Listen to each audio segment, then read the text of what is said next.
Fait que t'as du monde, t'as des honnêtes, admettons, acériculteurs qui travaillent. Puis eux autres, dans le fond, ils envoient... C'est comme... Il y a comme une fédération qui gère la distribution qui fait comme... Toi, je prends toute ton affaire, mais je te paye pour une partie. Ouais. Puis peut-être que l'autre partie, je vais te payer un moment donné. Ouais. Là, eux autres, ils doivent faire... C'est pour s'assurer que il y ait tout le temps un roulement de stock, qu'il n'y ait pas de manque, tout ça. Fait que comme ça, on se fait une espèce de buffer. J'imagine qu'ils justifient ça de même. Mais tu sais, après ça... mais tu sais, quand ma mère, elle disait, là, vote pour nous autres, parle pas contre nous autres, fait tout ça, là. Tu sais, on a 100 de tes barils en surplus, pas en otage. Ce serait de valeur qu'on t'y paye pas, hein. T'aimerais-tu ça qu'on t'y paye vite? Ah ouais, c'est ça, là, parce qu'ils ont un levier contre toi. Ils l'ont jamais dit, ça, là. Non, on peut le penser. On peut le penser. Ils ont jamais dit ça. C'est ça. On fait juste penser à... Parce que ça a l'air arbitraire, c'est basé sur ça n'a pas l'air d'être basé sur des calculs en tant que tel. Là. Tout ça, là, les histoires de quotas, là, c'est genre on te donne... hors quota, maman, y a-tu un calcul? Peux-tu savoir quand est-ce qu'ils vont te payer ou c'est... Non, il y en a un qui avait vendu son érablière. Puis ça faisait quelques années. Puis à un moment donné, il a appelé la fédération. Il dit vous me devez de l'argent. Il dit j'aimerais bien ça l'avoir parce que la personne vieillissait. Puis il dit là, à l'autre bout, ils ont répondu qu'ils ne savaient pas quand. Puis à un moment donné, il dit coudonc, il dit je vais-tu l'avoir avant ma mort? Ah ben là, si vous mourrez, il dit monsieur ou madame, là, ça va être ça va embarquer dans votre succession. Là, on n'aura pas le choix de la donner. C'est épouvantable. Ouais. C'est épouvantable. Mais tu sais. Puis raconte, maman, la première année, parce qu'à un moment donné, le monde voulait avoir des nouveaux quotas, puis la fédération n'avait donné par hasard. Ouais, tu te rappelles, c'est qui le numéro 2 qui avait gagné la première année qui n'avait donné par hasard? C'était une loterie. Il avait gagné une loterie. Quelqu'un de la fédération, assez haut placé. Tu peux pas dire le nom? Non. Okay, il s'est acheté une érablière. Puis là, tout d'un coup, il venait de l'installer. Hey, t'as gagné les gros lots. Hey, c'est aussi bon que la 649. T'as eu tout ton quota. Je pense qu'il y avait 20 quelques mille en taille. Il a eu son quota tout de suite pour 20 quelques mille en taille. Mais il y en a d'autres qui n'avaient demandé qui n'étaient pas dans la direction. Mais les autres, c'est épouvantable. C'est épouvantable. Ouais, c'est pigé au hasard, ça a l'air. Mais je reviens comme comme Netflix, tout ça. Hey, j'ai eu toutes les... je sais pas si on peut en parler. Là. Oui, tout à fait. Bon, au départ, tous les journaux en dehors du Québec, Netflix est venu. Al Jazeera a interviewé ma mère. Ouais. Wow. Mais c'est drôle parce que qu'il est sorti de quoi? Angleterre.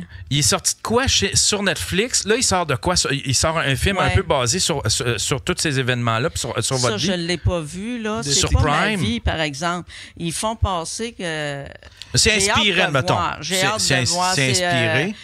Parce que moi, j'ai tout suivi le procès au complet du vol de sirop. On va en parler du vol. Ouais. Il n'y a pas un acériculteur qui l'a suivi, qui vienne pas le dire à un tel. Moi, je l'ai suivi, c'est pas vrai, j'ai été là du début à la fin. Mais tu sais, quand il est sorti l'histoire, parce que tu sais, quand il y a de quoi de québécois ou qui touche les Québécois sur Netflix, tous les médias, le Journal de Montréal, tout le monde en parle. Mais là, somehow, il n'y a pas beaucoup de médias qui ont parlé de ça. Non, là, parce que qu'est-ce qui est drôle, premièrement, c'est que dans le combat de ma mère, comme je dis, qu'est-ce que ma mère elle disait tantôt, c'est il y a full de médias qui ont parlé d'elle à l'international. Al Jazeera, BBC et tout ça. Au Québec, c'est bizarre, ils en parlaient jamais. Non, personne qui en parle. Il y en a qui en ont parlé. Là, quand ils ont vu que les autres venaient, puis je vais passer une nounoune, là, mais moi, je savais même pas c'était quoi Netflix, HBO, puis tout ça. Moi, je les ai toutes reçus à la maison. Ils ont toutes mangé chez nous, hein. Oh, wow! Oui, je les ai toutes faites manger. J'ai fait manger des journalistes québécois aussi pour des postes de télévision québécois. Juste l'été passé, il y a un présentateur de nouvelles à Los Angeles qui est venu manger chez ma mère. Wow. Je les ai toutes faites manger, moi, chez nous. Ils ont été très bien reçus. Puis, mais je savais pas. Maman, elle savait pas c'était quoi Netflix? Moi, Netflix, je vais compter l'anecdote. C'est parce que j'étais en train de faire bouillir et c'était Pierre Faf là, qui prenait mes rendez-vous. Puis là, ça me prenait quasiment un calepin pour savoir telle date, c'est tel journaliste, l'autre date. Ben, j'étais en plein dans le temps des sucres, là. J'avais pas le choix, il fallait que je fasse bouillir. Lui, il prenait les rendez-vous.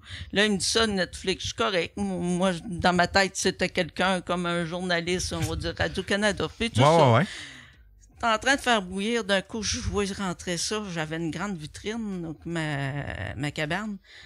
C'est quoi ça? Il arrivait des trucks dans ma cour, des vannes, des petites vannes, là, plein de stocks pis tout ça, de tournage. Qu'est-ce que c'est ça? Ah, vous aviez pas idée que c'était gros, là. C'était une grosse production, là. Je savais pas c'était gros. Je peux pas dire j'ai jamais couru après eux autres. C'est eux autres qui appelaient pour prendre rendez-vous. Parce que Netflix, c'est Claire Vance qui était... Claire, C-L-A-R-E, Vance, c'est V-A-N-C-E, elle venait de New York, c'est elle qui est venue pour Netflix. Puis elle avait communiqué avec Pierre-Luc, parce que moi je parle pas en anglais. Fait que là, ils sont arrivés, puis là, on s'est présenté. Là, elle dit, faudrait qu'on s'installerait comme une place pour filmer. En tout cas, correct. Moi, je faisais bouillir. Je pouvais pas le longer. Moi, je savais pas si c'était gros comme ça. Il avait tout pris ma cuisine. Il avait mis des rideaux noirs à grandeur. Puis là, j'avais fini ma journée de faire bouillir. Puis là, il fallait qu'il m'interviewe. Là, je rentre dans ma cuisine. Et ouais, il n'y avait plus de fenêtre, il n'y avait plus rien. C'était des grands rideaux noirs. C'est pour ça que je te dis, eux autres, là, j'ai demandé à Claire Vance, c'est quoi l'intérêt que vous avez aux États-Unis pour moi? Ouais. C'est quoi pourquoi vous êtes intéressé à ce point-là? Parce qu'ils n'entendaient parler de un à l'autre, des journalistes. Elle dit, c'est parce que c'est une histoire invraisemblable. C'est difficile à croire que c'est que le syndicat est si fort que ça au Québec. Et c'est impressionnant, là. Le nombre de fois que ma mère s'est fait dire t'aurais moins de troubles si c'était de la drogue que t'aurais faite. Oui, tout à fait. Et on dit, eux autres, c'est une mafia, c'est littéralement une mafia. Ils n'en revenaient pas de voir jusqu'à quel point c'était sévère. Ils ont tous lu mes dossiers. Puis à un moment donné, mon avocat, il faisait une démarche, puis ils ont dit il fallait aller sur Internet pour quelque chose. C'est mon autre garçon qui avait été voir. Il dit, maman, il dit, tu savais tout ça? Il dit que t'es dans les criminels les plus insolites de l'Amérique, comment dire, l'Amérique, là, mais pas juste du Canada. J'étais avec Carla Homolka. Puis, il y en a un autre, là, il y en a un autre aussi, là. Il dit, tabarnouche, les gars. Ah, ouais. Mon nom c'est dans les crimes les plus insolites. Les crimes les plus insolites. Qui s'était fait aller jusqu'à en 2015 que cette recherche-là a été faite. Je fais partie des crimes les plus insolites qui s'est fait. Pour ça que Al Jazeera sont venus, BBC sont venus, HBO, Toronto Star, Peter, c'est... McBorough, je sais pas, lui. Tous les journaux d'Andas de Toronto sont venus. Il y en a qui sont restés amis avec moi. Tout ça. Parce que les autres, ils ont pour s'en dire, ça se peut pas que ça soit si vrai que non, ça. Ils s'en sont rendus compte que c'était vrai. Je peux-tu te conter une petite anecdote, mon Yann? Ouais, vas-y. Quand Netflix est venu, nous autres, on habite dans le fin fond d'un bois. Là, à cette heure, j'en ai un si quelqu'un vient chez nous. Mais mon réseau n'était pas sécurisé. Je m'en sacrais. On n'avait pas de voisins de 3 km de chaque bord, puis on habitait full loin du chemin. Qui c'est qui pouvait. Le nom de mon réseau, moi, je trouvais ça bien drôle. Le nom de mon réseau, c'était Baisse-Bois à poche. Ouais, puis Claire Vance, là, elle vient de New York. C'est une productrice de. Là, à part à rire, elle parlait français, elle, un peu. Et j'ai dit, qu'est-ce qu'il y a? Elle dit, t'avais-tu vu? Elle dit, pour le réseau. Le nom de réseau. Je regarde ça avec ta parole.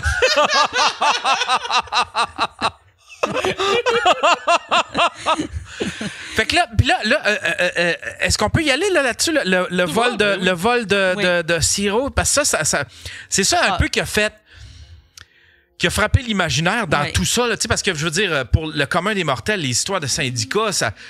oui, tu sais, c'est impressionnant, mais là, le vol de sirop, c'était... Je vais te dire une chose, j'ai tout suivi de A à Z.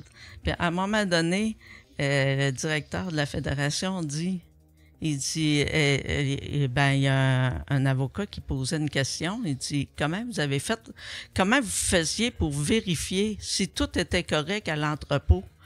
Il dit, il y avait un autre entrepôt plus loin sur l'autoroute, plus bas, plus vers Québec. Fait qu'il dit, quand que je passais, il dit, je modérais sur l'autoroute. Il modérait parce que c'est un Louis de Blandford. C'était juste sur le bord de l'autoroute. Il dit, je regardais, il dit, tranquillement, il dit, si les portes étaient bel et bien fermées de garage, puis il dit, si c'était bien fermé, il dit, je continuais ça.